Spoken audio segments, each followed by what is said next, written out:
The hardest part of meeting someone new may be only 3 words. Hi, I'm. After that, the conversation often becomes easier, but those first words can feel surprisingly difficult, especially in English. Evelyn, why does such a simple introduction create so much pressure? Because the moment feels bigger than the sentence. You may be thinking about grammar, pronunciation, your accent, and what the other person will say next. But you do not need a brilliant opening. A greeting, your name, and one friendly question are enough to create a beginning. So the goal is not to sound impressive. It is to make the conversation possible. Exactly. You can say, "Hi, I'm Evelyn. Nice to meet you." Then ask, "Is this your first time here?" That works well at a class, a community event, or a language exchange. It connects directly to the situation, so you do not have to invent a complicated topic. Let's imagine we're at a local language event. I notice someone standing alone, and I decide to speak first. What would a natural opening sound like? You could say, "Hi, I don't think we've met before. I'm Evelyn." The other person might answer, "Hi, I'm Daniel. Nice to meet you." Then you say, "Nice to meet you too." It is short, polite, and natural. You can also say, "Hello, my name is," but "Hi, I'm" often sounds more relaxed in everyday situations. And after the introduction, "Is this your first time at this event?" gives the other person something easy to answer. Yes. They might say, "Yes, it is. I heard about it from a friend." Or, "This is my second time. I came last month and enjoyed it." Either answer gives you a path forward. What are some other safe questions for a first meeting? Where are you from is common and useful. You can ask, "What brings you here?" which means, "Why did you come to this place or event?" You can also ask, "What do you do?" In most conversations, that means, "What is your job?" or "What are you studying?" These questions invite information without becoming too personal. There is one important habit here. Answer the question yourself as well as asking it. Otherwise, it can feel like an uncomfortable interview. That is right. If you ask, "Where are you from?" and the person answers, briefly share your own answer too. For example, "I'm from Brazil, but I live here now. What about you?" That phrase keeps the conversation balanced. It can follow a hometown, a job, a study subject, or a hobby. Let's stay with "What about you?" for a moment, because it is tiny but powerful. How can a learner use it naturally? Imagine someone says, "I work at a museum." You might answer, "That sounds interesting. What kind of work do you do?" After they respond, you can say, "I'm studying environmental science. What about you?" Or perhaps, "I enjoy reading. What about you?" It is a simple way to return the conversation without repeating the entire question. So it is a general bridge. Precisely. It helps when you know the answer to the first question but are unsure what to say next. If someone asks, "What do you like doing in your free time?" you could say, "I enjoy taking photographs. What about you?" That gives the other person an opportunity to speak and gives you time to listen. People often understand English when they study, but speaking to a new person is different. What happens in that moment? Speaking requires you to find words quickly, organize them, and say them clearly. Sometimes you know the correct sentence in your head, but when you try to speak, everything seems to disappear.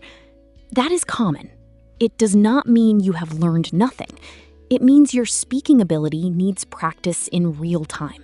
What can someone say when their mind goes blank? A useful phrase is, "Let me think for a moment." It gives you time and sounds natural. You might say, "Let me think for a moment. I enjoy walking, reading, and cooking." You have not ended the conversation. You have simply created space to organize your answer. A pause is not a failure. Exactly. It is part of communication. What about the other common problem? not understanding what the new person said. You can ask politely, "Sorry, could you say that again?" Another option is, "Could you speak a little more slowly, please?" These are normal communication tools.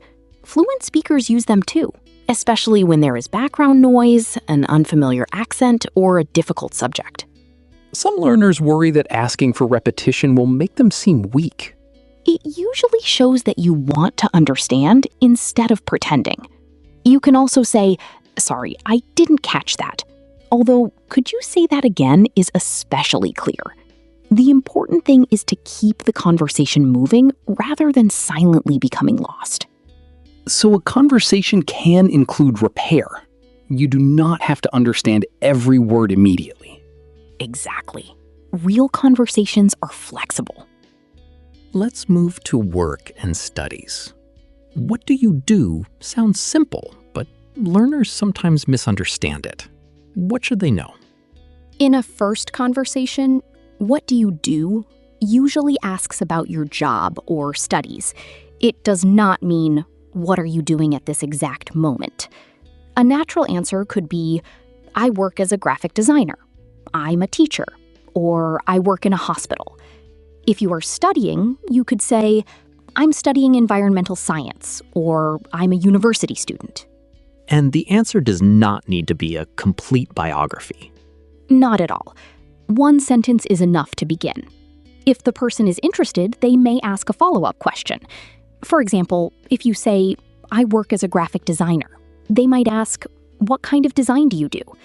If you say, "I work at a museum," they might ask what your responsibilities are.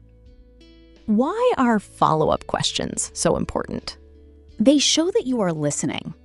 Suppose someone says, "I moved to this city a few months ago." You can ask, "Do you like living here so far?" Or, "How are you finding the city?" If they say, "I work at a museum," you can say, "That sounds interesting. What kind of work do you do?" A follow-up makes the exchange feel like a conversation rather than a list of introductions.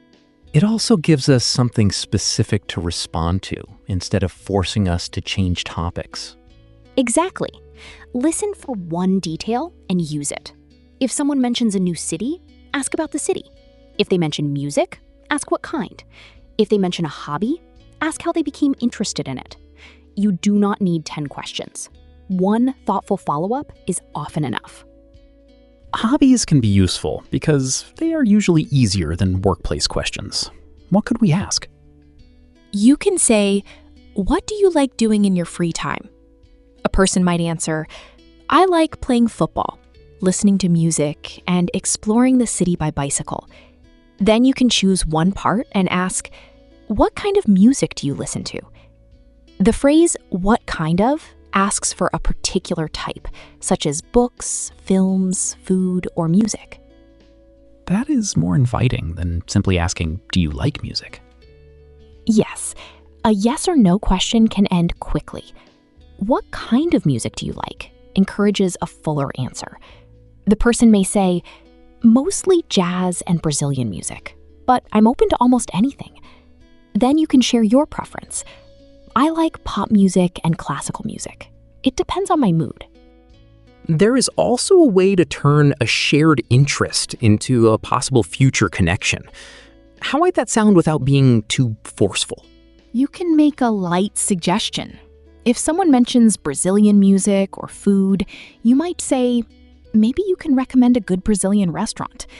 If the conversation has gone well, you could ask, "Would you like to exchange contact details?" But there is no need to rush. A friendly conversation can be successful even if it ends there. Meeting someone new does not have to produce a friendship or a perfect exchange of contact information. Exactly. The immediate goal is simply to communicate respectfully. If both people seem comfortable, a future plan may develop naturally. If not, you can end warmly and move on. Let's talk about boundaries, because friendly questions are not the same as personal questions. Right. When you have just met someone, questions about exact age, salary, relationship status, or private address may feel uncomfortable. Safer questions include, "Where are you from? What brings you here? What do you do? and what do you enjoy doing? You should also notice the person's responses. If they give short answers and do not continue, it may be time to change the topic or let the conversation end. So, being a good conversationalist includes noticing when to continue and when to give someone space. Very much so. Conversation is not only about producing correct sentences. It is also about listening, taking turns, and respecting the situation. Now, let's discuss shadowing, because repeating a dialogue can help learners prepare for real situations. What exactly should they practice? Shadowing means listening to a sentence and repeating it aloud, often while trying to follow the speaker's timing. Do not focus only on individual words. Notice rhythm, stress, and connected speech. For example, "Hi, I'm Daniel. Nice to meet you." The important words receive a little more emphasis, while the sentence still sounds smooth and friendly. Should learners repeat immediately or pause first? Both methods help. First, listen carefully and pause so you can repeat the sentence clearly. Later, try speaking at the same time as the recording. Begin with the written words in front of you, then cover them and speak from memory. The aim is not perfect speed. It is comfortable, understandable speech. Could we build a short practice exchange using the main pattern? Certainly. Start with the greeting. "Hi, I'm Evelyn. Nice to meet you." Then ask, "Is this your first time here?" After the answer, continue with, "Where are you from?" You answer as well. "I'm from Manchester, but I live here now. How about you?" Then ask about work or study. "What do you do?" Finally, add a hobby question. "What do you like doing in your free time?" That gives the learner a clear sequence without making the conversation sound memorized. Yes, the sequence is support, not a cage. Change the details. Use your own name, hometown, job, studies, and hobbies. The structure stays useful, while the content becomes personal and real. Let's add some natural responses. If someone tells me they work at a museum, what can I say besides, "Okay"? Try, "That sounds interesting." Then ask, "What kind of work do you do?" If someone says they are new to the city, you could say, "Welcome. How are you finding it so far?" If they mention a hobby, you might respond, "Really?" Or, "That sounds fun." Short reactions encourage the other person to continue. Those expressions are small, but they signal attention. Exactly. "I see. That's nice. And that sounds interesting," can keep the exchange warm. You do not need a clever opinion after every sentence. Sometimes a brief, genuine response is all the conversation needs before the next question. What should learners do with "How are you?" at the beginning? Some people treat it like a request for a complete update on their life. In many first meetings, it is simply a friendly greeting. A short answer works well. "I'm good, thanks. How about you?" In a more professional setting, such as a job interview, you might say, "I'm very well, thank you. I'm pleased to be here." The situation changes the appropriate level of formality. So, context matters as much as vocabulary. It does. At a party or language event, "I'm good, thanks," sounds natural. At a formal meeting, a slightly more professional answer may fit better. You do not need one perfect response for every situation. Notice where you are and who you are speaking with. I also like the idea that getting lost in a new city can become a conversation topic. Ordinary details are often useful. They are. Someone might say, "I'm still learning my way around." And you can respond, "I know what you mean. I sometimes use a map even when I'm only going a few streets away." That creates shared understanding. You might add, "Getting lost is one way to discover a new neighborhood." A small observation can make the conversation feel less formal. And it reassures the other person that they are not the only one finding a new place confusing. Exactly. You do not need expert knowledge or a fascinating story. Common experiences, moving, studying, finding a cafe, or learning a language are excellent material for first conversations. How do we end a conversation without making the final moment awkward? Use a clear, positive closing. It was really nice meeting you. You can add, I hope to see you at the next event, or enjoy the rest of your evening. The other person may reply, you too. See you soon. You do not have to continue speaking forever. A short, friendly conversation is a success. Ending does not mean the conversation failed. Not at all. It can leave a good impression. If you exchanged contact details, you can say, I'll send you the name of that restaurant. Or, I'd be happy to share the museum's information. Be specific, but keep the tone easy. If you had to reduce the whole skill to one practical pattern, what would it be? Start with a greeting and your name. Hi, I'm Evelyn. Add a polite expression. Nice to meet you. Ask a simple question, such as, where are you from? Or what brings you here? Answer the question yourself, then return it with, what about you? Listen for one detail and ask one follow-up. When you are ready to leave, say, it was really nice meeting you. See you soon. That is manageable. No complicated vocabulary, no dramatic opening line, just a path from hello to goodbye. Exactly. Preparation helps because you are not searching for every sentence from nothing. But leave room for the conversation to change.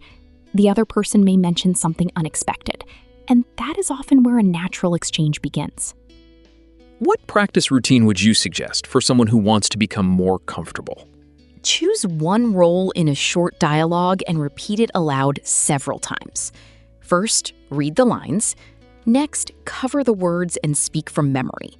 Then try shadowing, speaking at the same time as the audio. Record yourself if possible and listen for 3 things. Are the words understandable? Do the pauses sound natural? Does your voice sound friendly and interested? And if the recording reveals mistakes? Treat them as information, not judgment. Choose one sentence and practice it again. You might work on, could you say that again? Or, what do you like doing in your free time? Repetition builds access to the language. Your goal is not to sound exactly like a native speaker. It is to communicate comfortably and clearly. There is a quiet confidence in that approach. You do not wait until your English is perfect before speaking. Speaking is part of how it becomes stronger.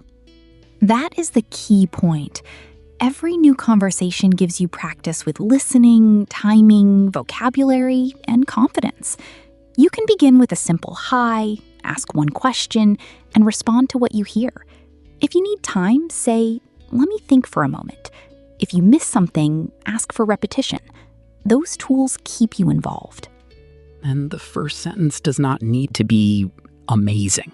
It only needs to be friendly and clear. Yes. Hi, I'm Evelyn. Nice to meet you. That sentence can open a conversation almost anywhere. From there, curiosity and careful listening do most of the work. Evelyn, thanks for helping us make first meetings feel more manageable. For everyone listening, choose your name, hometown, work or studies, and a couple of hobbies. Then build your own version of the conversation aloud. Start simply, listen carefully, and remember that a short, positive exchange is already progress. Thanks for listening, and until next time.